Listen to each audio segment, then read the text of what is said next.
오늘 또 신약 완과정 두 번째 시간입니다. 구약과 신약이 어떻게 성경적 주제로 연결되는지 같이 나누는 시간인데 하나님께서 이 시간 우리의 눈을 열어서 신약과 구약이 어떻게 연결되는지를 잘 깨우쳐서 통합해서 성경을 읽을 수 있도록 하나님 안목을 허락해 주옵소서. 예수님 이름으로 기도합니다. 아멘. 아멘.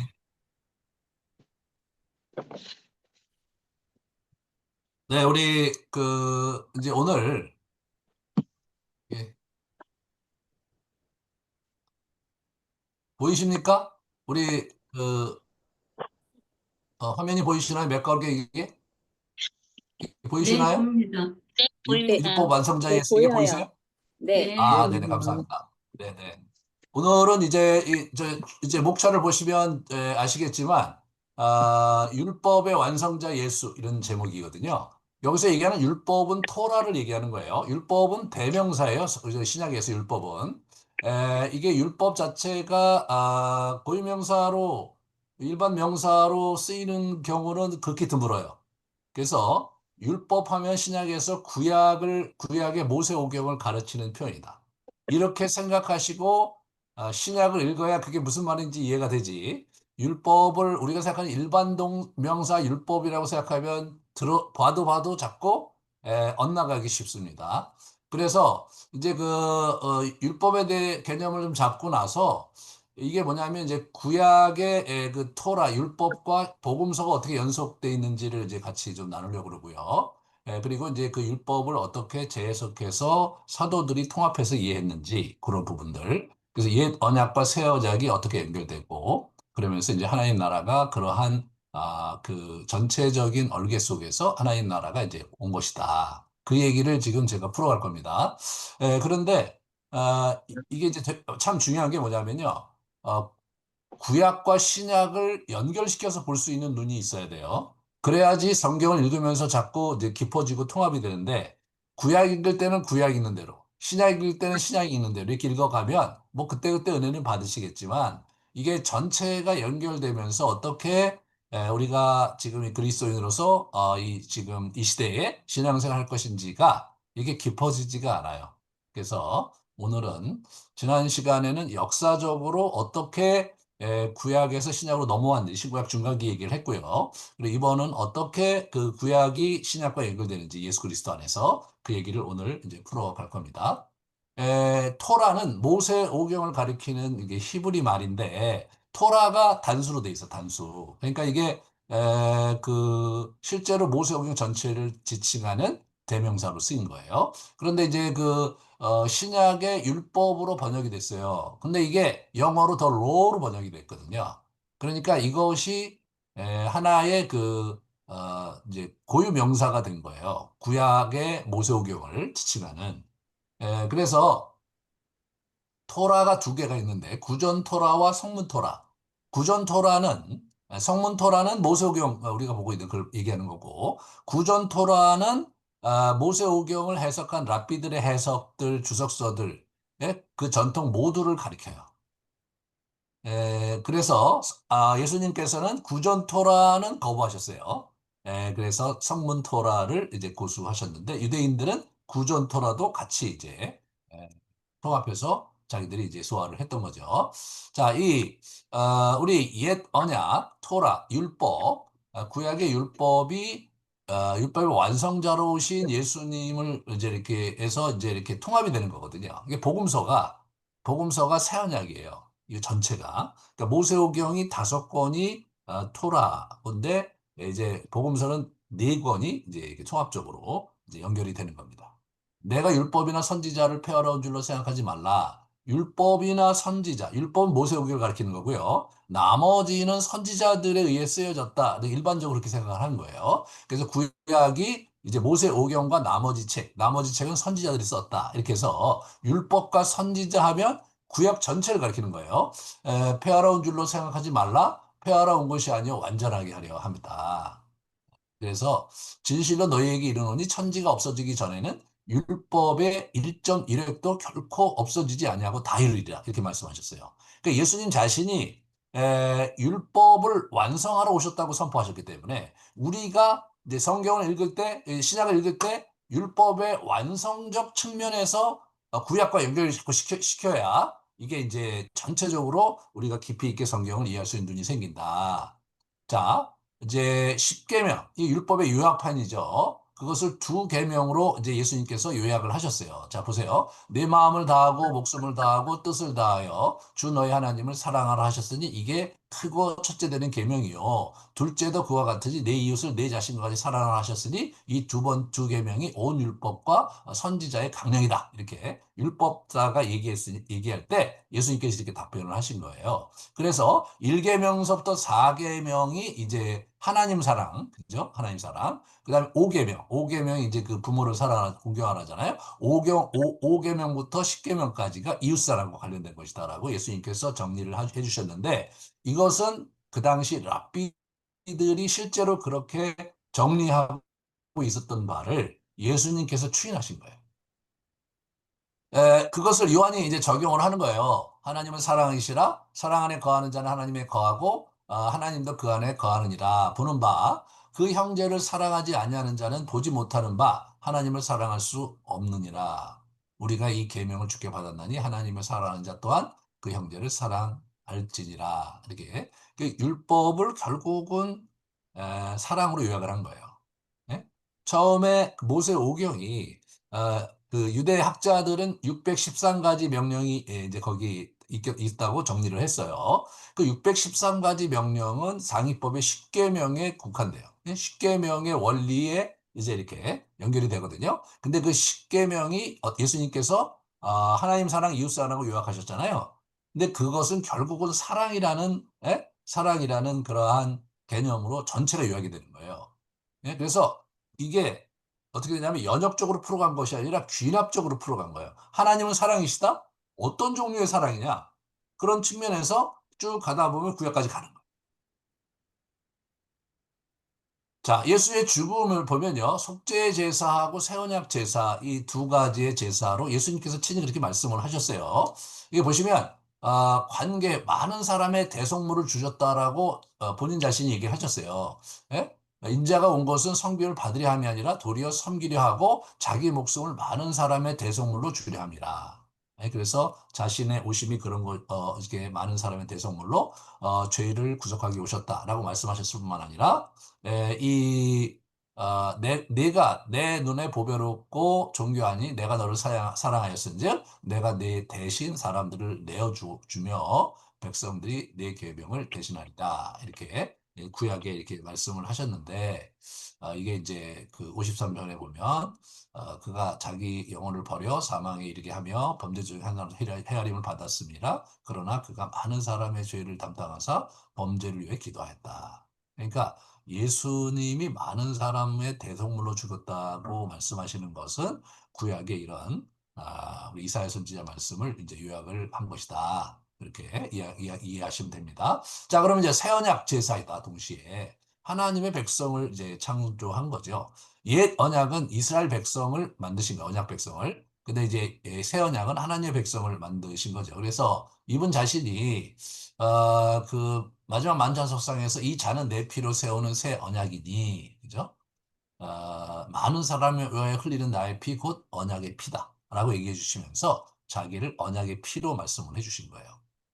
그러니까 예수 그리스도의 돌아가심은 첫째로 뭐냐면 첫째로 아, 많은 사람의 죄를 대속해서 돌아가신 게 예수님의 죽음의 의미예요. 그러나 그것만 이해하시면 안 돼요. 두 번째로 새 언약의 그 피로 돌아가셨다. 이게 무슨 얘기냐면 옛 언약, 구약에 있는 옛 언약이 이제 언약식을 거행할 때 짐승의 피로 언약식을 이해했거든요. 예? 그래서 짐승의 피를 이제 이렇게 같이 마시면서 또 뿌리면서 그렇게 하면서 언약식을 체결한 거예요. 그러니까 예수 그리스도의 피는 많은 사람을 위해서 속죄죄의 그 피이기도 하고 예수님의 피는 새로운 언약을 체결하기 위한 언약의 피이기도 한 거예요. 그리고 우리가 두 가지를 이해해야 돼요. 그래야 성경 전체가 잘 연결이 돼요. 그래서 많은 사람 위에 흘리는 나의 피 곧 언약의 피다고 말씀하셨고 고린도 전서에 보면 너희를 위하여는 내 몸이니 이것을 행하여 나를 기념하라. 내 피로 세운 새 언약이니 이것을 행하여 마실 때마다 나를 기념하라. 이걸 기념하라고 하셨어요. 그걸 기억하라고 하셨어요. 그래서 우리가 지금 2주에 한 번씩 그 성찬식 하는 것이 이런 예수님의 명령을 저희가 따르고 있는 거죠. 자, 우리 여기 보시면 율법의 완성자로서의 예수님이라고 예수님 자기 그렇게 말씀하셨는데 구약 제사의 폐지와 변화, 구약 제사 그럼 어떻게 폐지됐고 어떻게 변화됐느냐? 제사의 심장부가 뭐냐? 성소안, 휘장안. 그게 성소 안의 휘장은 지성소와 성소를 이렇게 나누는 거죠. 그럼 지성소 안에 뭐가 있냐면 언약궤가 있어요. 1년에 대제사장이 한 번 들어가서 언약궤 속죄일 때 속죄 의식을 갖는 그 언약궤가 있는 곳이에요. 거기는 이게 그 장정 12명이 서로 이렇게 그 막을 이렇게 끌어다니고 막 그냥 찢어도 찢어지지 않는 정도로 굉장히 튼튼하게 짜져 있었는데 예수님께서 돌아가실 때 그 성전 휘장이 찢어지는 게 나와요. 그래서 보시면 레위기에 보면 성소에 휘장한 법궤 위에 속죄소 앞에 아무 때나 들어오지 말라 그러면 죽지 않도록 해라 이렇게 하면서 그 속죄제에 대한 가르침이 레위기 16장에 나와요. 그리고 히브리서 9장에 얘기합니다. 둘째 휘장 뒤에 있는 장막을 지성소라 일컫나니 오늘 둘째 장막은 대제사장이 홀로 1년에 한 번 들어가되 자기와 백성의 허물을 위하여 드리는 피 없이는 아니하나니라고 이렇게 언급을 하죠. 그래서 1년에 한 차례 들어가서 이렇게 속죄제 하나님과 이제 이스라엘 백성을 연결시켜주는 제사를 드릴 거예요. 속죄제가 뭐냐면 그 제사 의식을 이렇게 새롭게 하는 거예요. 그래서 제물이라든가 제단이라든가 그다음에 지성소를 정결하게 하는 거예요. 정결하게. 그렇게 함으로써 우리가 하나님께 나아가는 그 성소를 이렇게 깨끗하게 정결하게 하는 것이 이제 속죄제인데 그거를 아무나 들어갈 수가 없는 거예요. 대제사장 혼자 들어갈 수 있는 거예요. 근데 그게 찢어진 거예요. 네? 그래서 예수께서 운명하실 때 이게 찢어집니다. 그래서 이제 성소 휘장이 위로부터 아래까지 찢어져 둘이 되고 땅이 진동하여 바위가 터지고 무덤들이 열리며 자던 성도의 몸이 많이 일어나되 이렇게 나오죠. 그러니까 이게 성소가 찢어졌다는 것이 굉장히 중요한 거예요. 그래서 많은 사람의 속죄 양으로 예수님께서 돌아가시고요. 이렇게 대성물을 주셨다 이렇게 얘기를 하셨잖아요. 예. 그리고 어떻게 됩니까? 대제사장이 되신 예수께서 영원한 속죄를 단번에 이루신 거죠. 그리스도께서는 장래 좋은 일에 대제사장으로 오사 염소와 송아지의 피로 하지 아니하시고 오직 자신의 피로 영원한 속죄를 이루사 단번에 성소에 들어가셨다. 영단번 제사인 거예요. 네? 그러니까 히브리서의 해석은 인간 제사장은 자기가 죄인이잖아요. 한계가 있기 때문에 그 매년 들어가서 속죄 의식을 치러야 되지만 예수님은 죄가 없으시고 완전하시기 때문에 한 번 속죄 의식을 드리면서 one for all. 예? 그래서 한 번에 모든 사람을 위해서 대속제물로 들어가셨고 한 번에 모든 제사의 그 정결 의식을 속죄 의식을 이제 그분이 행하셨다. 그렇게 이제 이해를 하시면은 지금 맞는 거예요. 히브리서에서 그 얘기하는 거거든요. 그리고 죄사함을 위한 제사가 이제 폐해진 거예요. 구약에 있는. 그죠? 자주 같은 제사를 드리되 이 제사는 언제나 죄를 없게 하지 못하거니와 그리스도는 죄를 위하여 한 영원한 제사를 드렸잖아요. 그가 거룩하게 된 자들을 한 번의 제사로 영원히 온전케 하셨느니라. 이것들을 사하셨은즉 다시 죄를 위하여 제사 드릴 것이 없느니라. 그런 거예요. 그래서 이제 신약에는 예배를 드릴 때 제사 의식에서 없어진 거예요. 예수님께서 이제 더 이상 제사를 드릴 필요가 없도록 완전한 제사를 올리셨기 때문에 우리가 그 예수를 믿음으로 해서 그 효험을 덧입어서 우리가 이제 더 이상 그런 거추장스러운 거 필요 없이 바로 하나님께 나아가서 기도하고 하나님께 나아가서 죄의 속죄를 이렇게 고백하면서 관계를 이렇게 회복하고 유지할 수 있도록 틀을 마련하신 거예요. 그러니까 이게 이 레위기를 이제 히브리서에서 풀잖아요. 요새 이제 히브리서 강의하는데 이게 굉장히 중요한 거예요. 그래서 우리가 기도할 때 이 하나님 앞에 담대히 나가고 예수님에게 보좌 우편에서 우리를 위하여서 중보하시는 예수님께 우리의 간구를 아뢰고 이게 이제 충분히 이렇게 아주 실시간으로 이루어질 수 있는 법적, 영적 토대를 예수님께서 놓으신 거란 말이죠. 그래서 찬송과 행함의 제사로 바뀌는 거예요. 그래서 이거 항상 찬송의 제사를 하나님께 드리자 오직 선을 행함과 서로 나누어 주기를 잊지 마라. 하나님이 이 같은 제사를 기뻐하시느니라. 그래서 우리가 드릴 제사는 뭐냐면 그 영적인 제사를 드려야 돼요. 영적인 제사를 선을 행하고 서로 나누고 이렇게 하는 사랑을 나누고 선을 행하는 이러한 저기 로마서 12장 1절에 너희가 영적 제사를 드리라고 그러잖아요.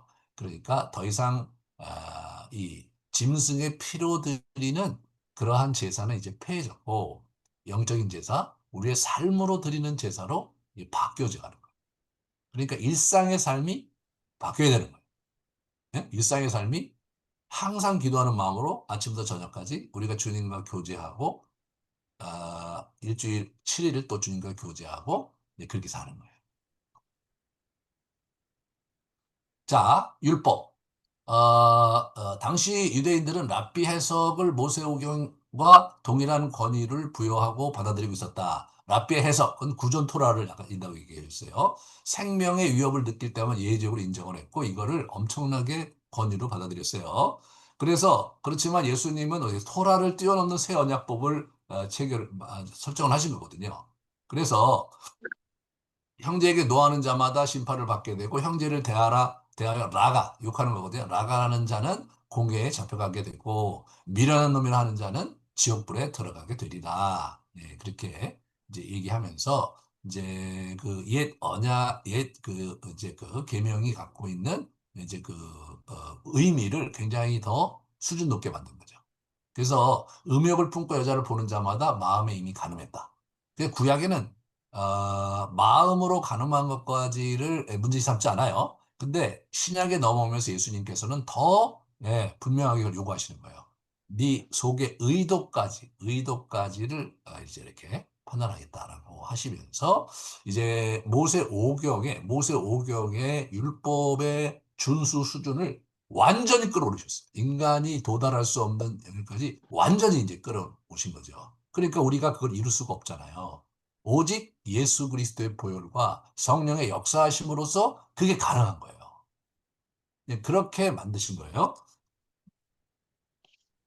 악한 자를 대적하지 말라. 누구든지 내 오른편 뺨을 치고도 왼편으로 돌려대고 너희 원수를 사랑하며 너희를 박해하는 자를 위해 기도하라. 이 모든 것이 사실 우리가 인간으로서 저걸 하기는 정말 어려운 거지만 성령께서 그렇게 우리 가운데서 하실 수 있도록 길을 열어주셨다.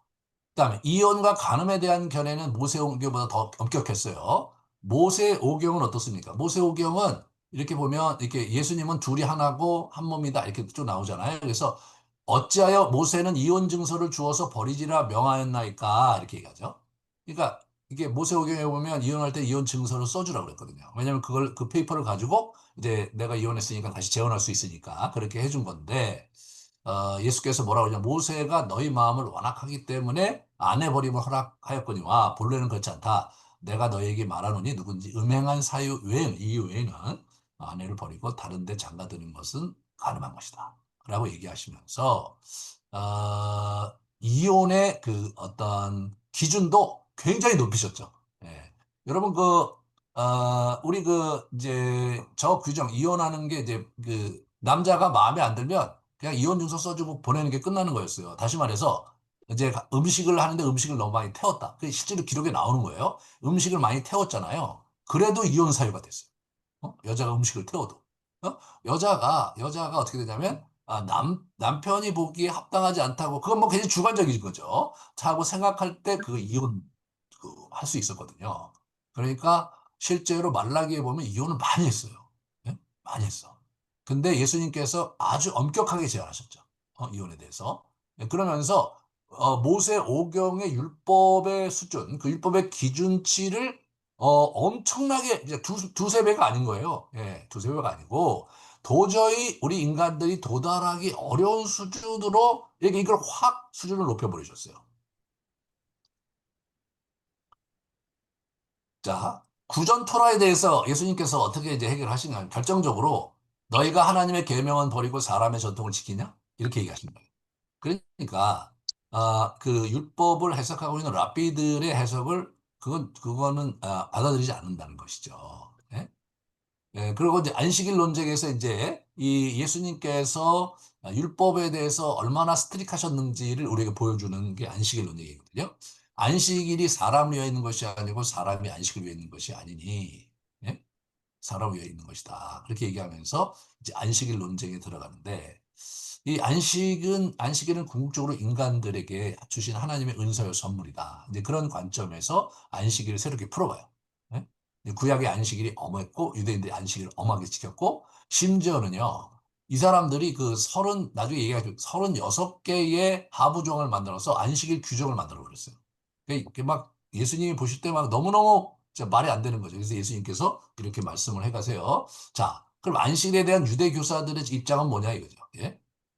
보면 역사적으로 신구약 중간기에 정체성을 유지하는데 이 중심 신학이 뭐였냐면 안식일과 할례였어요. 우리가 율법을 온전히 지키지 못해서 나라를 잃고 지금 이렇게 400여 년 동안 우리가 망하고 있다. 우리가 하나님의 은총을 다시 입으려면 율법으로 돌아가야 되는데 율법의 두 기둥, 안식일과 할례를 지켜야 된다. 그게 아주 굉장히 강력한 권고였어요.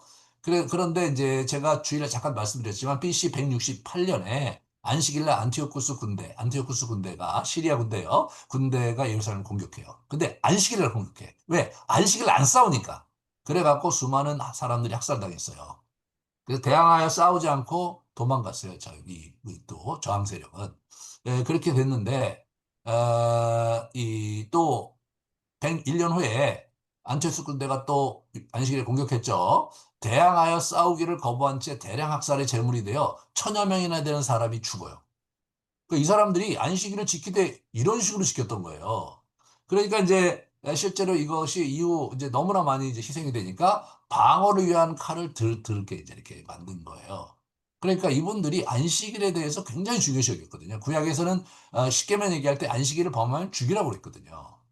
그러니까 이게 이제 얼마나 커다란 중심 주제예요. 예수님께서 그거를 이렇게 다시 이렇게 재해석해 주시면서 이제 안식일을 이제 업그레이드도 하신 거죠.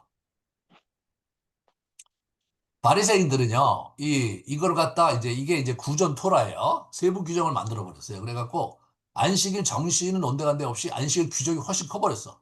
예? 그래서 전통적인 관례를 성경보다 더 중시 여기는 예수님께서 단호히 배격한 구전 토라예요. 여기 보시면 이 안식일에 하지 말아야 될 것을 얘기하는데 아내와 동침하지 않아야 돼요. 사업 관계는 이게 안 돼요. 밭 갈기 안 돼. 불 지피기 안 돼. 짐승 타기 안 돼. 배 타고 바다 여행 안 됩니다. 무엇이든 죽이는 건 안 되고 짐승새 불고기 잡는 거 안 돼요. 금식하고 금식도 안 돼요. 그 다음에 전쟁도 안 돼. 예, 이게 금지됐어요. 금지.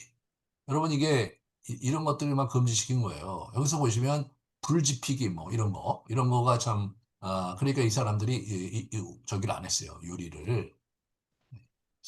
AD 70년에서 100년에 발견된 탈무드에 보면 좀 더 자세히 나와요. 수학 안 되고 청소, 빵 굽기, 세탁하기, 염색하기, 배 짜기, 사냥하기, 도살하기, 문지르기, 자르기, 글쓰기, 건축하기, 불 켜고 끄기, 물건 내어가기.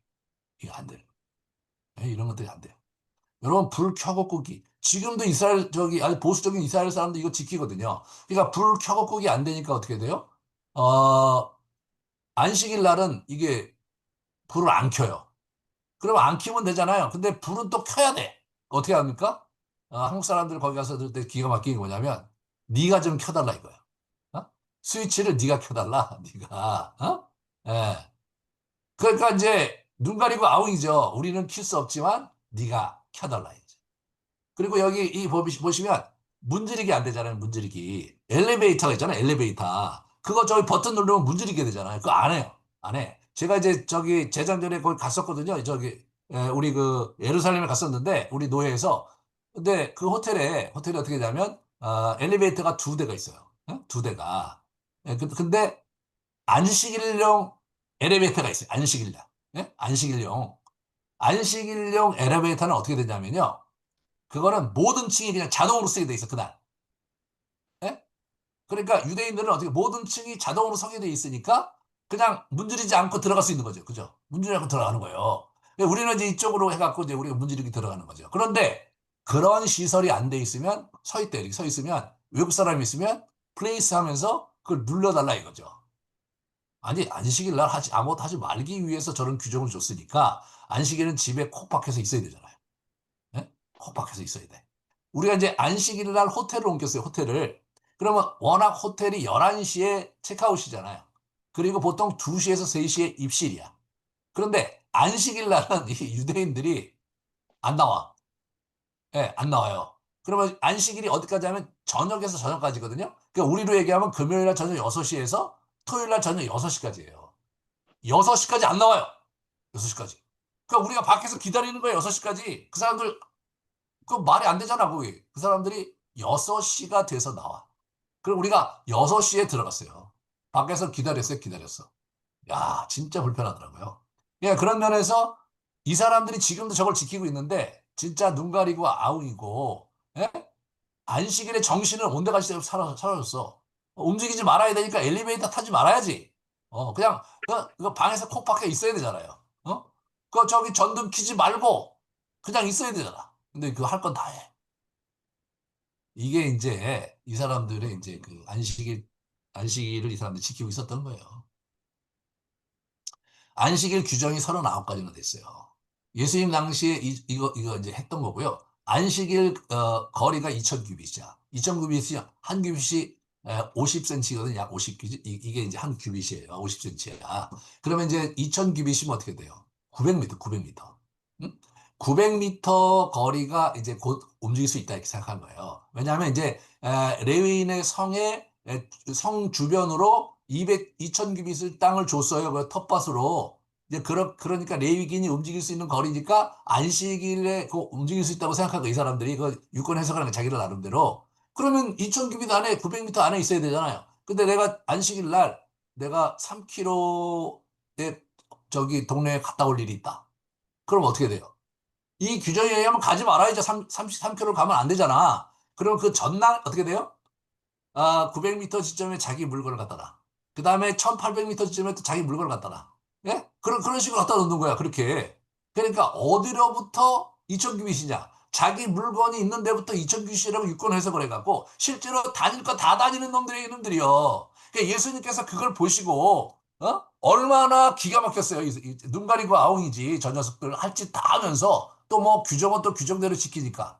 그러니까, 안식일에 정신이 아무 일도 하지 말고 집에서 있으면서 하나님 경외하고 말씀 보고 쉬라고 돼 있는데 돌아다니까 다 돌아다니니까 너희가 하나님의 법을 어기고 왜 장로들의 유전을 따르느냐 이 나쁜 놈들아. 예수님께서 왜 그러시는지 아셨겠죠. 이게 그런 거예요. 근데 이거를 지금도 그렇게 하고 있어요, 이 사람들이요. 지금 무서운 놈들이에요. 예, 그래서 예수님이 안식일 정신을 다시 회복하시려고 했던 거예요. 이게 생명의 리듬이기 때문에 주일날 말씀드린 생명의 리듬이거든요. 그래서 하나님 나라의 삶의 영적 생명의 리듬의 원천이 안식일에 있는 거예요. 창조의 리듬, 그죠? 6일 날 6일 동안 창조하시고 7일 동안 쉬었잖아, 이게 창조의 리듬이. 안식일은 원래 하나님의 창조 시에 만드신 시간 리듬입니다. 그래서 엿새 동안 그 여호와가 하늘과 땅과 바다 가운데 모든 것을 만들고 일곱째 날에 쉬었으니까 너희가 쉬어야 된다 이렇게 너희가 쉬어야 된다. 이게 창조의 질서인 거예요. 그리고 그것이 생명의 그 질서인 거예요. 일을 그치고 쉬는 게 핵심 개념이죠. 그래서 쉼과 안식 속에서 정서적, 육체적 회복을 하는 게 중요해요. 그래서 모든 일을 마치고 그날에 안식했다. 일곱째 날에 안식했다 이런 얘기가 나오죠. 영혼의 씻김과 회복이에요. 그죠? 하나님 안에서 자신의 죄를 씻어내며 그분과의 관계 회복을 하는 것. 이것이 안식일의 굉장히 중요한 기능이었다.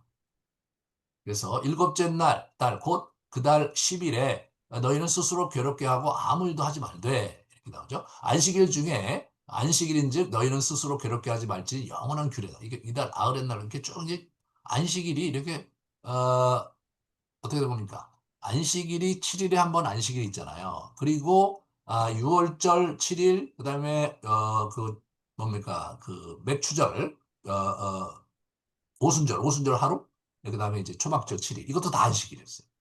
그러니까 안식일로 이렇게 쭉 연결되면서 쉼과 그리고 일의 리듬을 갖게 하려고 하셨던 것이 하나님의 의도였어요. 공동체 교제 속에 얻는 성찰과 위로. 안식일날 그거 하는 거예요. 그래서 추수감사와 전도서를 묵상하며 인생의 의미를 점검했다. 이게 무슨 얘기냐면 추수감사절인 초막절 때 식구들이 모여서 텐트 치고 앉아갖고 이 전도서를 묵상했어요. 전도서를. 그리고 이제 그 6월절 때는 또 식구들이 모여갖고 뭐 했냐면 아가서를 묵상했어요. 아가서. 하나님과 이스라엘 백성들의 사랑 이야기를 아가서 했어요. 이게 아가서. 그러니까 이분들이 안식일을 어떻게 지켰는지를 보여주는 거예요. 안식일의 정신이 거기에 있는 거예요.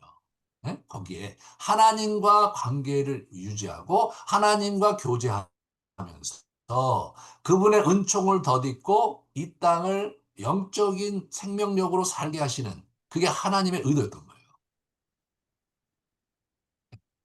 그런 거죠. 그리고 유업의 삶의 뿌리를 내리는 거예요. 그래서 이 안식일이 우리의 노력이 아니라 하나님의 공급하심으로 산다는 결단과 고백, 그게 안식일인 거예요. 예? 그래갖고 이걸 철저히 그 7년에 한 번 또 저기 하잖아요. 또 안식년 지키죠. 또 신년 또 지키죠. 그러면서 이제 제너레이션과 제너레이션이 흘러가는 거를 하나님께서 그 리듬을 가지고 그러면서 이 땅의 물질이 아니라 하나님 나라를 위해 살아가는 하나님 나라의 유업을 지키고 살아가는 그런 안식의 정신을 하나님께서 우리에게 가르치신 것입니다. 일곱째 해는 그 땅이 쉬어 안식하게 할지니 여호와의 안식이다. 내가 거두는 자란 것을 거두지 말고 가꾸지 아니한 포도나무와 맺는 열매를 거두지 말라. 이는 땅의 안식년이다. 그 땅도 쉬게 되어 있는 거였어요. 예? 그래서 이제 자연스럽게 난 소출만 소출만 먹는 거예요. 예? 그 소출만. 그래서 실제로 땅이 쉬어야 돼요. 땅도. 이게 계속 농사를 지으면 안 되는 거예요. 예? 예. 그러니까 이제 지금 우리는 뭐 하냐면 그게 화학 비료를 거기다 녹았고 매년 농사를 짓는 거예요. 매년. 그러니까 지력이 자꾸자꾸 떨어져. 어? 그래서 지금 우리가 채소하고 이런 걸 먹어갖고는 옛날처럼 그 영양분을 다 섭취가 안 되는 거예요. 무기물, 유기물이 안 되는 거예요. 여러분, 그 제가 10년 전에 제가 그 어떤 자료를 봤는데 우리나라의 식탁이 가장 이상적인 식탁이 70년대 식탁이래요. 그게 굉장히 그 헬시하고 건강식이라는 거예요, 그게. 그때 우리 되게 못 먹었다고 생각했는데 지금 이제 완전히 먹을 걸 다 먹으면서 살다 보니까 그때가 좋았던 거예요. 그때는요, 암도 별로 없었대요. 우리가. 식단이 바뀌면서 이 암이 이렇게 많아진 거거든요. 여러분, 그때는 아토피도 별로 없었어요. 우리 뭐 이렇게 부스럼이 있었죠. 아토피도 별로 없었어요. 그러니까 이게 지금 어떻게 된 거냐면, 그렇게 된 거예요. 근데 제가 다큐를 보면서 놀랐던 건 뭐냐면, 배추 한 폭에 있는 무기물 있잖아요. 그 자양분이 어떻게 되냐면, 70년대 배추 한 포기하고, 내가 10여 년 전에 봤던 그 다큐에서 봤던, 그렇게 되면 20포기가 있어야 돼요. 예? 20폭이요. 20분의 1로 줄은 거예요. 그 왜 그러냐? 지력이 자꾸 떨어져, 지력이. 여러분, 우리 실제로 아프리카가 굉장히 비옥한 곳이었어요. 예? 그 일부 학자들은 거기서 인류가 출현했다고 얘기할 정도로 비옥한 곳인데 지금 아프리카가 황폐해졌어요. 왜 황폐해졌느냐? 그 전에는요, 이 사람들이 농사를 지을 때 올해는 여기 짓고, 그리고 내년에는 그 옆에다가 짓고 이렇게 농사를 그렇게 지었대 그 사람들이요. 땅이 넓으니까. 그러니까 이제 이렇게 해서 물론 이제 7년을 한 것이 아니라 자기들 나름대로 이제 리듬이 있는 거예요. 몇 년 짓고 나서 그 다음에 다시 수년 후에 첫 번째 와서 짓는 거예요. 그래 땅의 지력이 그대로 살아있는 거예요. 그러니까 수천 년 동안 저 아프리카 사람들이 그거 잘 먹고 잘 살았던 거예요. 우리나라도 이게 2천 년 동안 여기 한반도에서 정말 아주 비옥하게 잘 살았어요. 그런데 이 비료를 쓰면서 지력이 이게 떨어지기 시작한 거예요. 대책이 없는 거예요. 그 아프리카는 어떻게 돼요? 완전히 황폐화됐죠. 완전히 황폐화된 거예요. 옛날처럼 그렇게 농사를 지을 수가 없어요. 걔들은 저기 뭐예요? 저 비료 이런 것들이 우리처럼 잘 돼 있지 않잖아요. 음. 이게 땅도 쉬어야 돼. 우리만 쉬는 게 아니라. 그러니까 우리는 얼마나 또 쉬어야 되는 거예요, 이게. 그 리듬을 가지고 그리고 하나님을 바라보면서 사는 거예요. 그러면 여기 보세요. 너는 안식년을 계수할지니 이는 7년이 7번인즉 안식년 7번 동안 곧 49년이다. 그러니까 49년차가 안식년이잖아요. 그 다음에 그 다음 께로 신년 나팔을 불면서 그 이듬해 50년째 해가 어떻게 돼요? 신년인 거예요. 안식년 49년째. 그래서 이제 그 막 저기 노예를 다 풀어줘. 여러분 그 이스라엘 사람들이 먹고 살기가 어려우면 어떻게 자기 자녀를 팔았어요. 노예로 이스라엘 사람들한테. 팔면 7년 후에 다시 돌려주던가 그래도 안 되면 어떻게 되냐면 50년째 돌려주는 거예요. 응? 그럼 이 사람들이 안식년 때 어떻게 되냐면 그 전에 6년 차 때 농사를 지은 걸 갖고 안식년 7년째는 안 지니까 그 소출하고 농사 짓지 않았지만 자연이 얻는 거 그거 갖고 먹고 산 거예요. 그러니까 풍족하지가 않았죠. 예? 식구들이 모여갖고 가난하게 사는데 같이 모여서 말씀 보면서 관계를 회복하고 여러분 가난한 집 가난한 집 형제들은 안 싸워요. 예? 가난한 집 형제들은 이제 우애가 좋아요. 근데 부잣집 형제들이요 엄청나게 싸웁니다. 제가 예전에 이제 살았던 데 제가 이제 지금 용인 수지인데 거기에 이제 이제 완전히 이제 수지시가 되면서 거기 제가 저 친구들이 거기서 많이 살았고 대대로 살았어요. 땅들이 많았죠. 저희는 이제 우리 부모님이 판단을 잘못해갖고 오래전에 팔고 서울로 올라온 바람에 이제 완전히 가난하게 됐는데 그 사람들은 땅이 막 대대로 내려왔으니까 한 집안에 한 100억, 200억씩 이제 받은 거야 돈을. 근데 내가 지난번에 가서 이제 그 친구들하고 얘기를 하는데 보니까 애들이 막 얼굴이 다 사갔어. 맨날 술 먹고. 야, 너희들은 돈이 많은데 왜 그렇게 사냐 했더니, 야, 제천아, 우리는 돈이 많으면 좋을 줄 알았는데, 돈 때문에 안 싸운 집안이 하나도 없다. 형제들이 다 싸운 거야. 그래갖고, 뭐, 거의 얼굴도 안 보고, 서로. 예? 그러고 살고 있다는 거예요. 돈이 많으면 뭐하냐. 이러더라. 돈이 많으면 뭐하냐. 그냥 술로 세월을 보내는 거. 얼굴이 다 찌그러져 갖고, 다 망가졌더라고요. 여러분, 그, 주변에도 보면 집안에 부잣집 집안이면요. 그거 알력이 너무너무 이제 커요. 저도 이제 목회하면서 조금씩 보는데, 이게 가난해야, 예? 관계가 회복이 돼요. 예? 가난하면 콩 한 쪽 갖고 형제들 둘이 나눠 먹는 거예요. 예? 돈이 수십억 되면 안 나눠 먹어요. 자기 거를 챙긴단 말이에요. 하나님의 이게 질서예요. 그래서 흩어졌다가 모여갖고 그걸 회복하는 거예요. 예? 그러면 이제 안식년 같은 경우 저기 신년 같은 거 어떻게 될까? 49년 안식년이죠. 예? 그 다음에 50년 안식년이잖아요. 신년이잖아요. 2년 동안 농사 안 져. 그러면 48년째 때 소출을 갖고 나머지를 버티는 거예요. 그러면 어떻게 됩니까? 하나님 뭐 약속을 하셔갖고 뭐 충분한 음식을 주셨느냐? 그런 얘기 없어요. 그런 얘기 없어요. 그냥 먹고 살 만큼 준 거예요. 그러면 식구들이 다 모여갖고 그거 이제 아주 적은 양의 음식을 갖고 2년 동안 쉬는 거예요. 거기서 관계가 회복이 되는 거예요. 이게 하나님의 원리인 거예요. 이게 안식의 원리인 거예요. 안식은 쉬면서 자기가 누군지에 대한 정체성을 깨닫고 이 안식년을 지키고 안식일을 지킨다는 것은 내가 노력해서 먹고 사는 게 아니라 하나님이 주시는 은혜와 하나님이 주시는 공급하심으로 말미암아 산다는 고백이거든요. 예? 그러니까 우리가 먹고 살기 위해서 우리가 떡으로만 살 것이 아니요. 하나님의 말씀으로 산다는 게 그건 거예요. 우리가 이 땅을 먹고 살기 위해서 우리를 하나님께서 만드신 것도 아니고 부르신 것도 아닌 거예요. 예? 하나님 나라를 위해서 살려고 우리를 부르셨는데 우리가 이게 그런 거 생각하지 않고 막 살다 보면 그럼 어떻게 돼요? 욕심이 자꾸 욕심이. 예. 그래서 정말로 우리가 추구해야 될 하나님 나라, 정말로 우리가 순종해야 될 하나님 말씀을 멀리하게 되죠. 그게 이제 우리의 치명적인 문제인 거예요. 한국 교회가 왜 망했느냐? 탐욕되기 마음이 탐욕 때문에. 옛날에 가난할 때는 막 정말 열심히 기도하고 막 그러던 시절이 있었잖아요. 지금은 막 교회도 크게 짓고 다들 뭐 살만하세요. 예전처럼 기도 안 하고 예전처럼 하나님에 대한 갈망이 없어요. 갈망이 없고는 교회도 떠나고 뭐 옛날엔 교회 안 나오면 큰일 나는 줄 알았는데 주일날 안 지키면 큰일 나는 줄 알았는데 주일날 뭐 아주 쉽게 쉽게 이제 이렇게 살고 있잖아요 우리가 그 참 그게 너무 안타까운 일인 거예요. 우리가 사는 존재 의의를 이게 우리가 까먹고 사는 거예요. 그래서 안식일의 생명의 리듬 여호와 그리스도의 부활 부활 이후 새로운 생명의 리듬이 부활로 확립이 된 거예요. 예수님으로서 이 안식일이 확 의미가 바뀐 거예요. 그래서 부활하신 요일이 일요일, 그게 주일이 된 거잖아요. 그래서 이제 안식일이 없어지고 주일이 된 거예요. 예? 라이프 스타일이 주일 중심으로 바뀌는 거예요. 아, 그래야 되는 거예요. 지금 서양에서 콘스탄틴 대제가 이거 시작한 거거든요. 그 전에는 아니었어요. 콘스탄틴 대제가 이게 주일을 정한 거예요, 주일을. 예. 그게 이제 서구 문명에서 왔고 우리도 이제 그렇게 지내고 있잖아요. 그런 면에서 라이프 스타일 중심으로 오죠. 근데 이제 조금 잘 사니까 토요일까지 쉬는 거예요, 토요일까지. 토요일 날, 주일 날 쉬는 거죠. 그게 너무 좋아. 그런데 토요일 날, 주일 날 놀러 다니는 걸 너무 좋아해. 아니, 뭐 놀러 다니는 게 뭐 문제겠어요? 그러면 가서 현지에 가서 가정 예배를 잘 드린다든가 아니면 그 인근에 가서 이제 예배를 드려야 되잖아. 근데 이제 그게 안 되면 어떻게 돼요? 이게 뭐 영적 리듬이 깨지잖아요. 깨져요. 그게 우리가 잘 생각해 봐야 되는 거죠.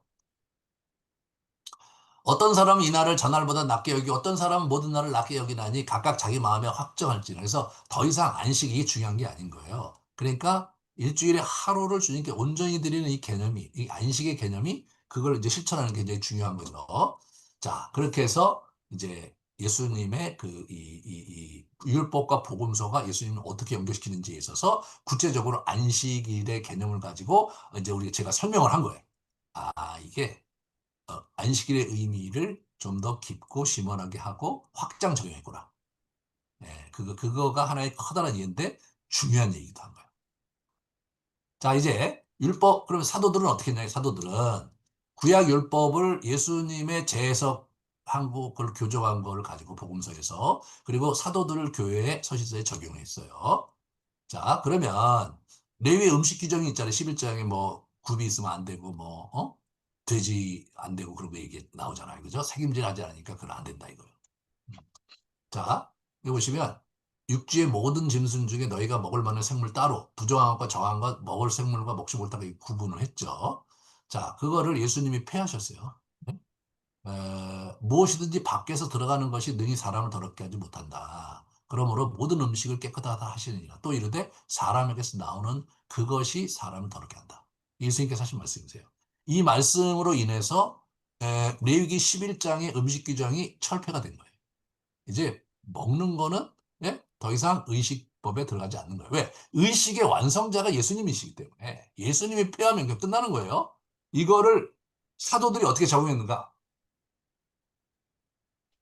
속되고 깨끗하지 아니한 것을 내가 결코 먹지 아니하였나이다. 이게 이제 우리 환상을 본 거예요. 베드로가 한 얘기예요. 한데 또 두 번째 소리가 있을 때 하나님께서 깨끗하게 하신 것을 네가 속되다 하지 마라. 이렇게 얘기하면서 다시 한번 음식 규정에 대해서 폐하셨던 걸 말씀하셨죠. 사도인 베드로에게. 그래갖고 어떻게 바울이 어떻게 적용하느냐. 음식으로부터 자유예요. 이렇게 보세요. 만물이 다 깨끗한데 꺼리낌으로 먹는 사람에게는 악한 것이다. 고기도 먹지 아니하고 포도주도 마시지 아니하고 무엇이든지 내 형제를 꺼리끼게 하는 일을 아니함이 아름답다. 다 괜찮은데 이 형제들이 꺼리낀다고 왜 그거 먹냐 이렇게 얘기하는 거예요. 본질은 괜찮다. 하지만 그것으로 인해서 이웃사람 형제에게 해를 끼친다면 그건 안 되는 거다. 그렇게 얘기를 해주고 있죠. 우상의 제물.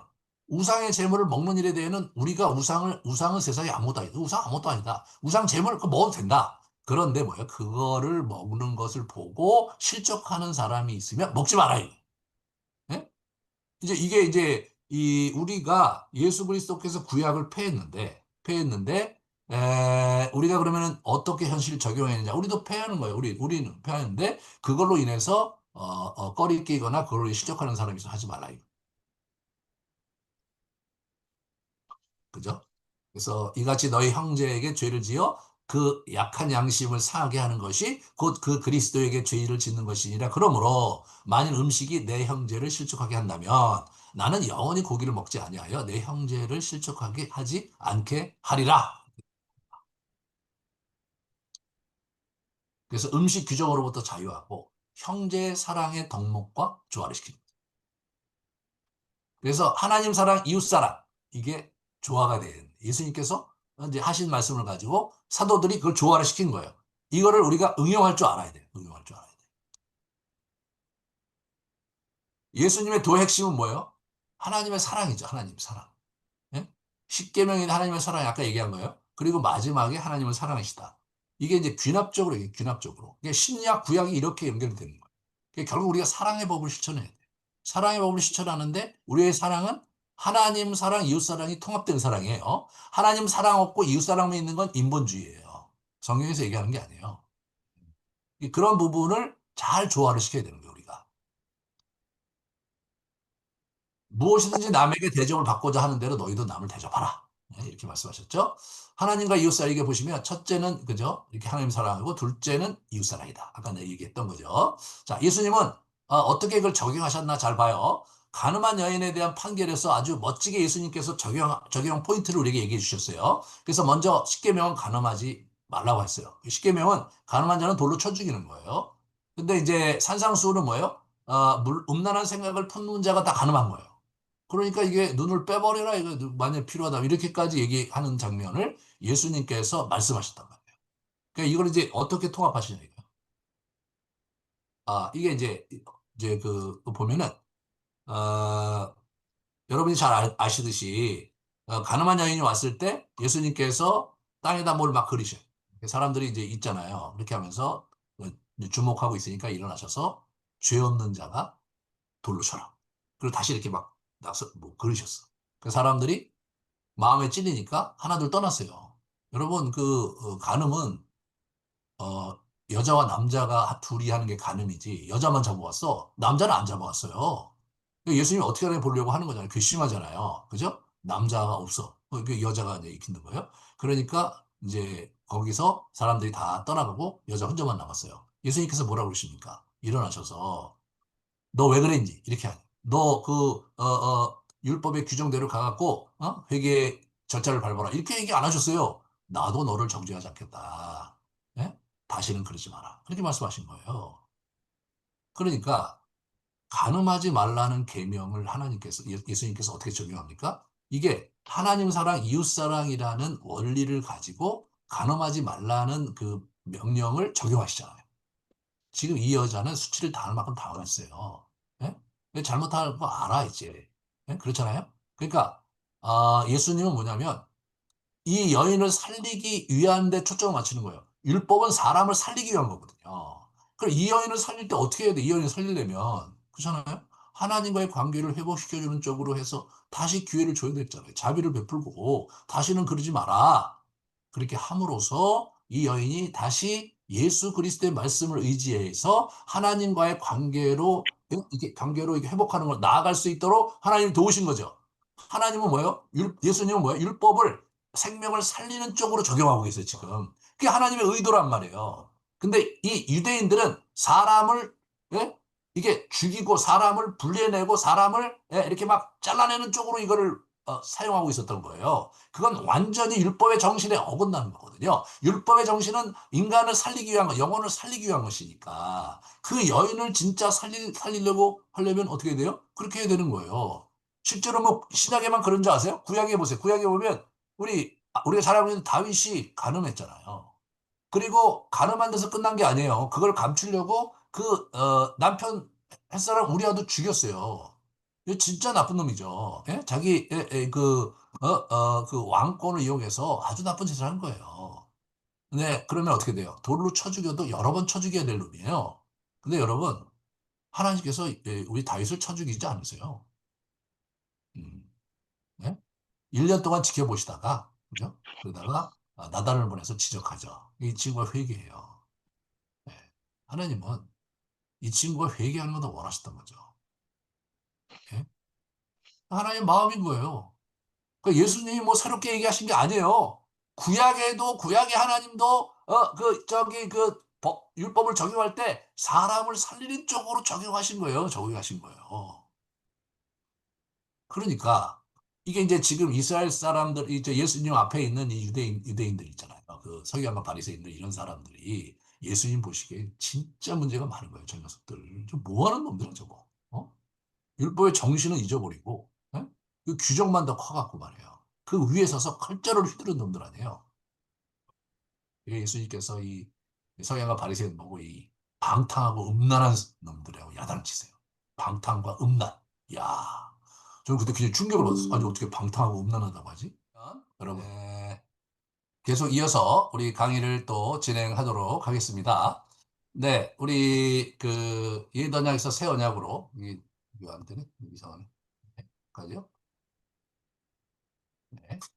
유대인들이 아까 유대 랍비들 율법에서 오해를 했다. 유대 랍비들이 어떻게 오해했는가는 우리 유대 랍비 출신인 우리 이제 바울을 통해서 확인할 수가 있어요. 바울은 당시 유대 랍비들과 같이 아브라함의 언약은 지나가는 언약으로 생각했어요. 그래서 모세의 시내산 언약에서 완결이 된 거죠. 그러니까 모세의 시내산 언약이 이제 하나의 도움이 된 거예요. 기준이 된 거예요. 유대교는 모세의 시내산 언약을 기초로 해서 유대교가 이제 신학이 완성이 됐어요. 그런데 이제 우리 이제 구약을 가만히 보면 열방에 대한 관심이 지속적으로 나오거든요. 그러니까 유대인에게만 초점이 맞춰져 있는 형태로 저기 구약이 전개되지 않는다는 거죠. 그리고 우리가 비근한 예로 우리 그 니누의 성, 아수르의 수도 니누의 성을 구원하시는 또 여호와 하나님의 모습을 이렇게 우리가 볼 수 있잖아요. 그러므로 이 사람들의 적용이 굉장히 좁게 너무 유대 민족주의적 시각에서 잘못 적용했다는 것이 벌써 드러나는 거예요. 그래서 자신의 상황 속에서 제한된 관점을 가지고 구약을 해석했던 것이 그들의 잘못이었어요. 근데 신구약 중간기의 어려운 정치적인 현실 속에서 유대인 중심 시각으로 구약의 여호와 하나님을 편협하게 이해한 것, 그것이 유대교의 문제죠. 바울이 이것에 대해서 새로운 이해를 이제 갖게 됩니다. 그래서 이 사람은 어떻게 되냐면 아브라함을 다시 보게 된 거예요. 그리고 신의 산 언약은 이스라엘 버전이고 실제로 예수님께서 만민 버전으로 하셨다는 것을 이 사람이 주목을 하고 있어요. 그래서 이제 갈라디아 3장 29절에 보면 너희가 그리스도 안에 있으면 아브라함의 후손이다. 그 유업을 잇는 자가 될 것이다라고 해석을 해준 거죠. 이것이 사실은 이제 바울이 나중에 이제 자세히 이제 바울의 일대기에서 말씀을 드리겠는데 바울이 자기가 이제 유대 랍비의 그 훈련을 받고 났을 때 예수님은 절대로 메시아가 될 수 없었어요. 왜냐하면 십자가에 나무에 달려 돌아간 자는 하나님의 저주를 받은 자로 신명기에 돼 있기 때문에 근데 실제로 예수님이 이제 그 다메섹 도상에서 만나면서 그게 아니었다는 것을 알게 되고 이 사람이 어떻게 되냐면 자기들의 신학이 잘못됐다는 것을 알게 된 거예요. 그래서 아브라함 중심으로 구약을 재해석했습니다. 나중에 더 자세히 말씀을 드릴게요. 어, 이제 그 오가에서 이제 그 하게 됩니다. 자, 유대 랍비들이 토라의 정신을 잃었다고 판단하셨어요, 예수님은요. 예? 안식일에 선을 행하는 것과 악을 행하는 것, 정신을 구하는 것, 죽이는 것 어느 것이 옳으냐? 예? 율법에 더 중한 바 정의와 긍휼과 믿음은 버렸다 이거죠. 저 보세요. 11조를 하는데 서기관과 바리새인들이 박하와 회향과 근처의 11조는 들이대. 박하와 회향과 근처 이것은 조미료거든요, 조미료. 어? 그런데 그 조미료에 대한 규정은 구약에 없어요. 응? 구약에 없단 말이에요. 근데 그거는 또 열심히 지켰어. 그거의 11조를 열심히 지켰어. 그런데 실제로 정의와 긍휼의 믿음, 거기에 대한 율법의 정신을 이들은 망각하고 있었다. 그래서 이것도 버리지 말고 저것도 버리지 말아야 된다라고 예수님께서 말씀을 하면서 교정을 해주시죠. 자, 유대교 율법 교사들 이 사람들에 대해서 서기관 바리새인이 비판록이 이제 있죠. 마태복음 23장에 이걸 쭉 정리를 해놨어요. 화이스틴자 이렇게 나오죠. 이 화이스틴자 오투용법은 구약의 선지자들이 하나님의 저주를 선포할 때 이렇게 형식 구문으로 썼던 문장이에요. 뭐 어법이에요. 외식하는 서기관과 바리새인들이 너희는 천국문을 사람을 앞에서 닫고 너희도 들어가지 않고 들어가는 자도 들어가지 못하게 한다. 아주 혹독하게 비난하셨죠. 외식하는 서기관들에게 계속 이렇게 눈먼 인도자여 너희가 말하되 누구든지 성전을 맹세하면 아무 일 없거니와 성전의 금으로 맹세하면 지킬지라 하노도다. 성전의 금이 무슨 의미가 있어요 지금 구약에서 아까 얘기했던 거고요. 결론적으로 이런 얘기를 해요. 뱀들아 독사의 새끼들아 아주 욕을 걸판지게 하세요 이분이. 그래갖고 그러므로 의인 아벨로피로부터 성전과 제단 사이에서 너희가 죽인 바라가의 아들 사가랴의 피까지 땅 위에서 흘린 의로운 피가 다 너희에게 돌아갈 것이다라고 아주 심하게 결론을 내신.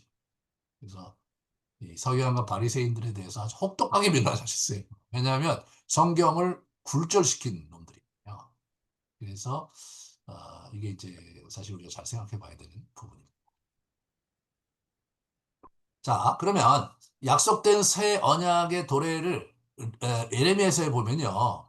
이제 새 언약을 맺으리라고 아예 얘기를 하셨어요. 그래서 내가 법을 그들의 속에 두며 그들의 마음에 기록하면 나는 하나님이 되고 그들은 내 백성이 될 것이다. 돌에 기록하니까 안 되는 거예요. 마음판에 기록하겠다는 거죠. 그러니까 이 성령께서 우리 안에 내주하셔서 그 법이 이제 우리 마음에 그려진 거죠.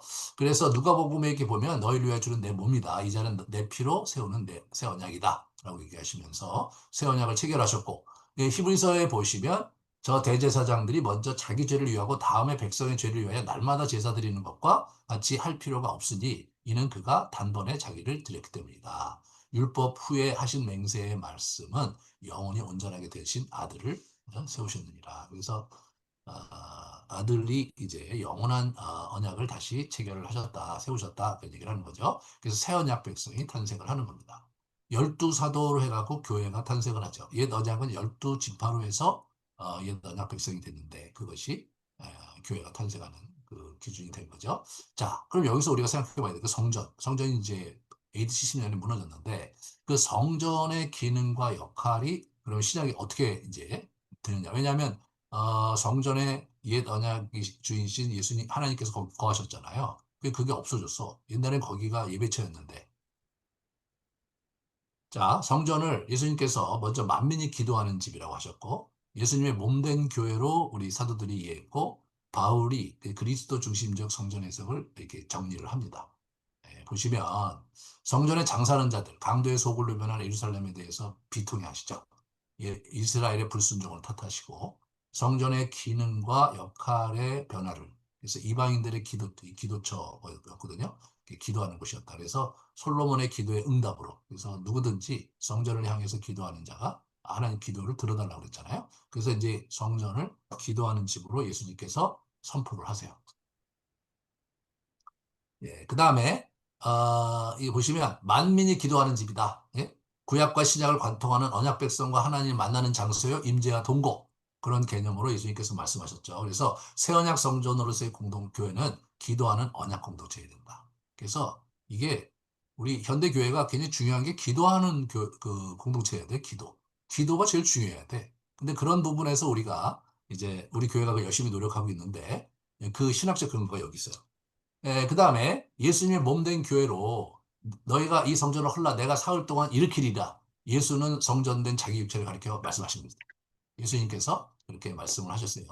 내가 이 큰 건물을 보느냐 돌 하나도 돌 위에 남지 않고 다 무너뜨리리라. 그래서 이제 그 예루살렘 성전을 내가 물리적 성전을 무너뜨리겠다고 말씀하셨고 바울이 예수께서 친히 모퉁이 돌이 되셨느니라 그 안에 건물마다 서로 연결하여 주의 성전이 되어가고라고 얘기함으로써 우리 그리스도인들이 그리스도인 공동체가 하나님의 임재의 처소로서의 성전 기능을 하게 됐다. 이렇게 완전히 이제 유기적인 그런 어떤 그 교회로 물리적인 교회에서 유기적인 교회로 바뀐 거죠. 너희도 산돌같이 신령한 집으로 세워지고 건축자의 버린 돌의 모퉁이 그 돌이 모퉁이 돌이 이제 된 거죠. 그래서 이 이제 베드로도 우리가 신령한 집으로 지어져 간다. 이제 그렇게 얘기함으로써 성도들로 형성된 교회 개념을 분명히 하고 있죠. 자, 그래서 옛 언약과 새 언약으로 이제 연결되는 성경 전체를 구성을 보시면 오경은 옛 언약의 법과 규범이죠. 역사서는 옛 언약 공동체의 역사예요. 시가서는 옛 언약 백성들의 삶과 영성 생활이에요. 그리고 선지서는 옛 언약 설교와 언약 공동체의 종말입니다. 그래서 제가 구약 1, 2에 이걸 쭉 설명을 한 거예요. 그럼 이제 신약에서 어떻게 돼요? 신약에서는 복음서가 뭐예요? 새 언약의 법과 규범으로 이제 대응되는 거예요. 그리고 사도행전은 새 언약 공동체의 역사, 교회 역사예요. 예, 그리고 선지서는 서신서와 계시록이 선지서죠. 그죠? 그래서 새 언약 설교와 언약 공동체의 종말과 완성. 이렇게 짝이 이렇게 맞는 거예요. 그런데 시가서는 없죠. 그래서 시가서는 옛 언약 백성들의 삶과 영성 생활이었고 새 언약 백성들의 삶과 영성 생활도 같이 보는 거예요. 그래서 우리 그 루터가 처음 신약 성경을 번역할 때 신약 성경과 시편을 같이 번역했어요. 예, 그렇게. 그 시편이 반드시 있었어야 되는 거였어요. 예, 그렇게 하면서 시가서는 그대로 있는 그대로 와죠. 초대교회 때부터 기독교인들이 시편 기도를 열심히 해왔어요. 지금 개신교가 이걸 안 하고 있지. 다른 그 캐톨릭이라든가, 저기 우리 로마, 그 그리스 정교회라든가, 그리고 이제 앵글리칸 처치, 영국 성교회 다 이거 시편 기도 많이 하는데, 우리 그 이제 바울 선생도, 바울이래네. 우리 이제 켈빈 선생도 그 이제 시편을 갖고 찬송가를 만들어서 찬송을 부르게 할 정도로 시편을 중요시 여겼는데, 우리 시편 기도를 잘 안 하는 거죠. 이 시편 기도를 통해서 하나님을 만나는 게 굉장히 중요한 거예요. 이 성경 신학적으로.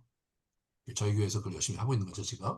자, 그러면 새 언약의 메시지의 특성을 좀 보시면 예수 그리스도 중심이죠. 만나, 생명의 떡이신 예수님이에요. 예수님께서 만나가 자기라고 요한복음 6장에 말씀하셨죠.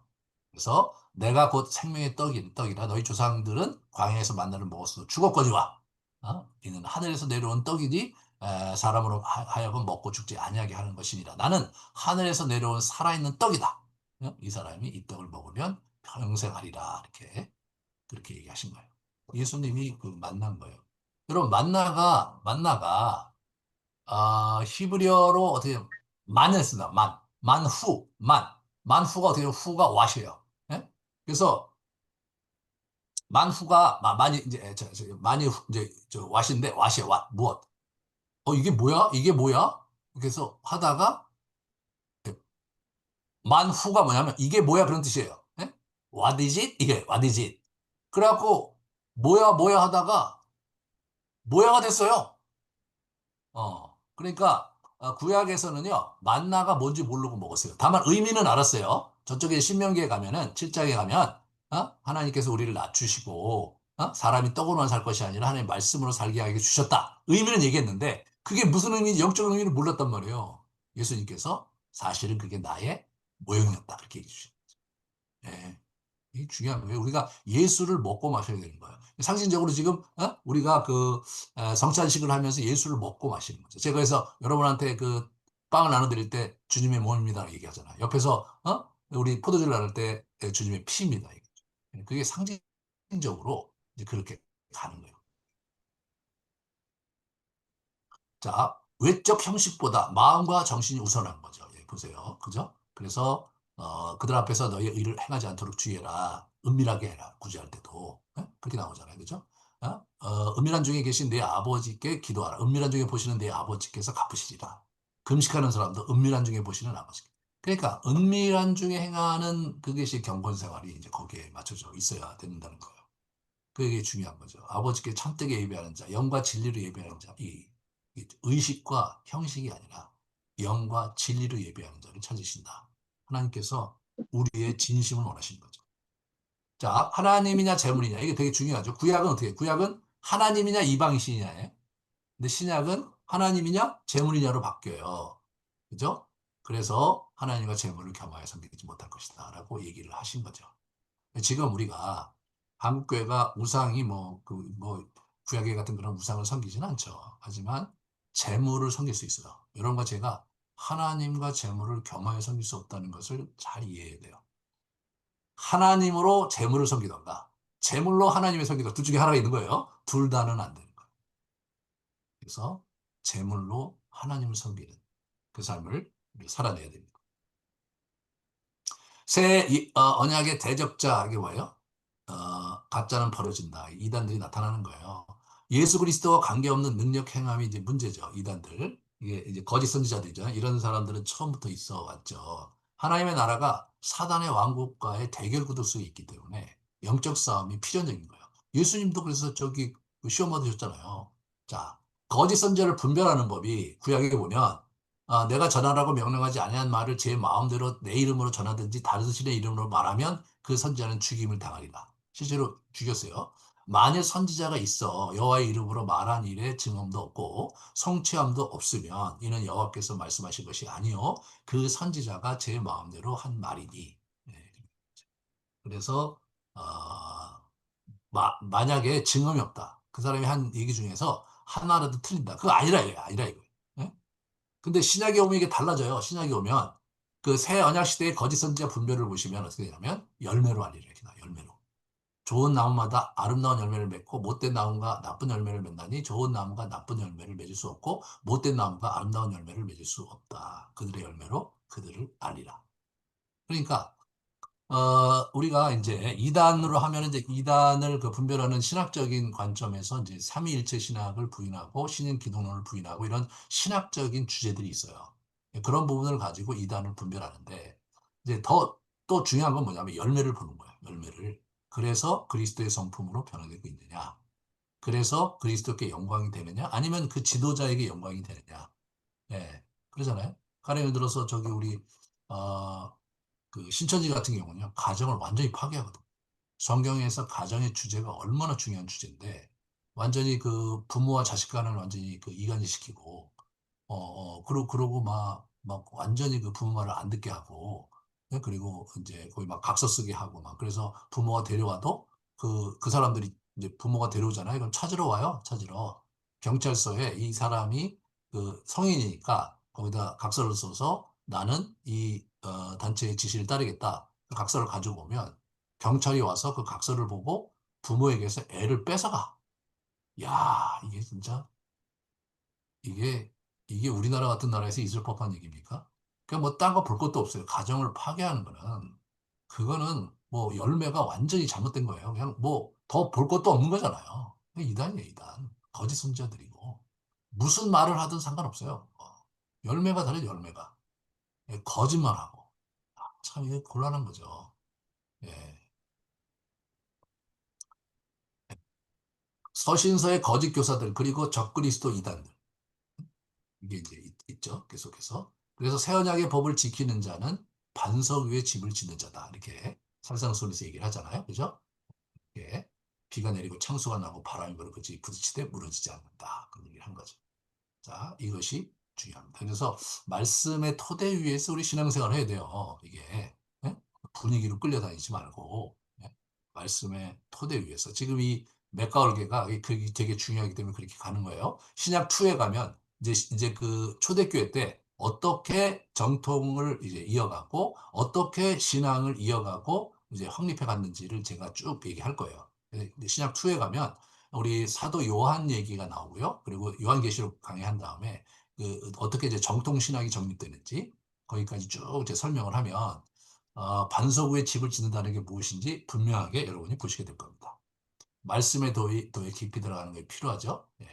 자, 우리가 예수 그리스도로 임한 하나님의 나라에 대해서 마지막으로 정리를 하겠습니다. 자, 예수님의 메시지의 핵심이요. 이게 하나님 나라였어요. 이거 보면 마태복음 91에 26회 41에 5회. 하나님의 나라라는 표현은 구약에 저 단어가 안 나와요. 예수님께서 이걸 이제 독특하게 사용하신 거예요. 하나님의 통치는 있지만 하나님의 Kingdom of God이라는 표현이 안 나온단 말이에요. 근데 신약에 이게 굉장히 많이 나오는 거예요. 하나님 나라가 가까웠다. 회개하라 천국이 갔다. 예수님께서 얘기하셨거든요. 근데 더 재밌는 건 뭐냐면 하나님 나라라는 말을 사도들은 또 별로 사용을 안 했어. 예? 예, 별로 사용 안 했어요. 우리 그 사도행전에도 두 번인가 세 번밖에 안 나와요. 그리고 우리 그 저기 사도 바울은 또 한 번도 얘기 안 했어. 이 개념이. 그러니까 이게 예수님이 쓰신 독특한 어법이었던 거예요. 이게 뭔지를 잘 이해를 해야 돼요. 자, 그래서 설교와 사역의 중심이었어요. 여기 보시면 천국 복음을 전파했다. 천국 복음을 전파했다. 그게 산상수훈의 시작과 마지막이 이게 천국 복음으로 이렇게 돼 있어요. 부활 후 40일 동안, 이분이 부활 후 40일 동안 가르침의 내용이 뭐냐면 하나님의 나라의 일을 말씀하신 거예요. 그러니까 이분이 부활 후 40일 동안 자기가 3년 동안 교육한 거를 전체 그 복습과 요약을 해주신 거잖아요. 복습과 요약의 핵심 가치가 뭐냐면 핵심 개념이 하나님 나라. 하나님의 나라의 일에 대해서 하나님 나라의 일이라는 관점에서 자기 사역 전체를 정리해 주신 거예요. 주기도문의 핵심 개념도 하나님 나라예요, 여러분. 나라의 임하옵시며 다만 악에서 구하옵소서. 이게 양발 구조로 일어나는 거예요. 그래서 이 하나님의 나라의 도래의 긍정적인 표현과 부정적인 표현이다라고 김세현 박사라는 분이 얘기하셨던 거예요. 자, 그래서 하나님 나라의 현재성은 어떻게 됩니까? 하나님 나라는 너희 안에 있고 성령을 힘입어 귀신을 쫓아내는 것이라면 하나님의 나라가 이미 너에게 임했다. 너에게 임하느니라 이렇게 나오죠. 네, 그래서 이 복음을 전파하는 사람마다 그리로 침입한다. 전국은 침노를 당한다. 이렇게 얘기하면서 우리가 천국이 또 하나님 나라잖아요. 하나님의 나라가 이제 우리가 또 이렇게 침노하는 우리가 안에 있으면서 또 침노하는 자의 것이다. 이 어법이 현재 과거, 현재, 미래가 다 있어요. 우리 하나님 나라 안에 들어온 거예요. 하나님 나라에 침노해야 되는 거예요. 하나님 나라의 완성을 보게 되는 거예요. 이게 구원도 마찬가지거든요. 우리는 구원을 받았고 구원을 지금 두렵과 떨림으로 이루어가야 되고 그렇게 되면 구원이 뭐냐면 영적 성숙이거든요. 그리고 마지막에 심판석상에서 구원을 완성해야 돼요. 이런 식으로 돼 있거든요. 이 어법 자체가 하나님 나라도 그렇게 돼 있어요. 그래서 창조, 타락, 찬탈 이게 해서 재탈원하고 출범을 하고 디데이죠. 그래서 이제 성취와 완성하는 거 이렇게 이제 나오는 거예요. 그래서 이제 예수님께서 십자가 못 박혀 돌아가시고 부활승천하시면서 이제 재탈환을 이제 탈환하기 시작한 거예요. 왜냐하면 이게 창세기 3장에서 타락과 찬탈이 일어났잖아요. 그래서 오랫동안 준비하셔서 예수님이 오셔서 그걸 역전을 하셨죠. 그런데 그러나 아직까지 완성되지 않았어요. 마지막에 이제 예수님 재림하실 때 완성이 되는 거예요. 자, D-Day, V-Day는 뭘 의미하는 거냐면 D-Day는 이 제2차 세계대전 때 노르만디 상륙작전을 하는 거예요. 그게 이제 D-Day란 말이에요. 그래서 그게 성공함으로써 이제 히틀러 제국이 무너지기 시작해요. V-Day는 뭐냐면 이 베를린이 함락되는 거죠. 그게 V-Day예요. 그래서 신학자들이 그 개념을 가져와서 설명을 한 거예요. 2차 세계대전이 노르만디 상륙작전을 하면서 이미 패퇴한 거나 마찬가지였다. 이미 이게 시간 문제다. 그렇게 해서 예수님께서 이제 그렇게 시작을 하셔서 지금 하나님의 나라를 이 땅에 일궈가고 계시고 V-Day가 올 거다. 예수님 재림하면서 그 개념으로 하나님의 나라의 미래성을 설명을 합니다. 자, 그래서 하나님 나라의 복음은 뭐냐면 양갈구조. 하나님 천국 복음을 전파하며 모든 병과 모든 약한 것을 고치시는. 예? 이게 보시면 마태복음 4장 마지막하고 산상수훈 5장, 6장, 7장이에요. 그다음에 8장, 9장이 뭐가 나오냐면 이사와 기적이 나오는 거예요. 예? 그래서 이게 하나님 나라의 복음이 이제 두 가지로 되어 있는 거. 하나는 뭐냐면 하나님의 가르침, 예수님의 가르침. 두 번째는 이사와 기적. 이게 하나님 천국의 복음인 거예요. 예수님의 가르침과 기적으로 이루어지는 것이 하나님 나라의 복음이다. 네. 그래서 유앙겔리온이라고 이제 헬라어로 말하는데 이게 복음이라는 뜻 헬라어거든요. 당시 그리스 로마권에서는 새로운 황제의 등극을 선포할 때 사용하는 말이었어요. 유앙겔리온 그게 뭐냐면 대통령 취임식이에요, 여러분. 대통령 취임식이 유앙겔리온이에요. 그러니까 예수님이 왕으로 취임하신 거예요. 이게 왕으로 드디어 이분이 취임하셨다. 그게 복음인 거예요. 예? 공중의 권세 잡은 자의 세상에서 우리가 어둠 가운데 거하다가 드디어 예수님의 통치가 예수님 왕으로 군림하셔서 이제 그의 나라가 이 땅에 임했고 그의 나라가 이 땅에 편만히 펼쳐질 것이다. 그의 통치가 이 땅에서 구체적으로 이루어질 것이다. 그게 유앙겔리온인 거예요. 자, 5, 6, 7장 살상순절. 예수께서 온 인류의 구원의 왕으로 오셔서 자신의 등극을 선언하시며 예수께서 구현하시는 나라의 특성과 성격을 정리한 게 이제 사성순이죠. 그래서 하나님 나라의 복음은 기적 그 두 번째. 하나님 나라의 도래의 표지이고 창조주의자 주권자이신 하나님의 통치에 대한 구체적인 표현이고 창조에 대한 하나님의 주권을 회복시켜 보여주시는 하나의 증거다. 그럼 사도들은 어떻게 해요? 사도들은 예수님은 하나님 나라의 복음을 선포했어요. 사도들은 예수 그리스도의 죽음과 부활을 선포했어요. 좀 다르죠. 하나님 나라가 안 하는 게 없어. 그러니까 이게 제가 볼 때는 이제 그 로마 사회에서 복음을 전하면서 하나님의 나라를 자꾸 이제 선포를 하면 그 단어 자체가 마치 반 로마 무슨 뭐 운동을 하는 것 같은 그런 걸로 비추어질 것이 분명하잖아요. 아마 그런 요소도 있었고 그 다음에 하나님 나라의 복음은 결국은 예수 그리스도의 죽음과 부활로 실현된 것이므로 예수 그리스도의 부활과 죽음을 더 강조하고 그걸 더 피력하는 쪽으로 간 거죠.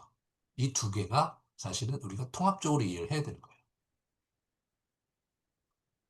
그래서 하나님 나라의 도래의 전환점인 죽으심과 부활을 이루어 가시면서 하나님 나라의 도래를 선포하셨죠. 이걸 가지고 부활 이후의 관점에서 하나님 나라의 복음을 이해하면서 하나님 나라의 도래의 궁극적인 증거인 죽으심과 부활을 선포한 것이다. 그렇게 이해하시면 두 개가 연결이 됩니다. 자, 거기까지 제가 이제 정리를 했는데 한번 여러분 이제 좀 얼개짜기 리프렉션 하는 시간을 좀 갖도록 하겠어요. 그래서 어, 율법의 완성자로 오신 예수님의 모습에서 새롭게 깨달은 게 무엇인지, 그리고 새 언약과 하나님 나라에 대한 이해가 당신의 신앙생활에 어떤 변화를 가져야 한다고 생각하는가 정리해 봅시다. 잠깐 제가 시간을 드릴게요. 한번 개인적으로 한번 정리하는 시간을 가지시고요. 네.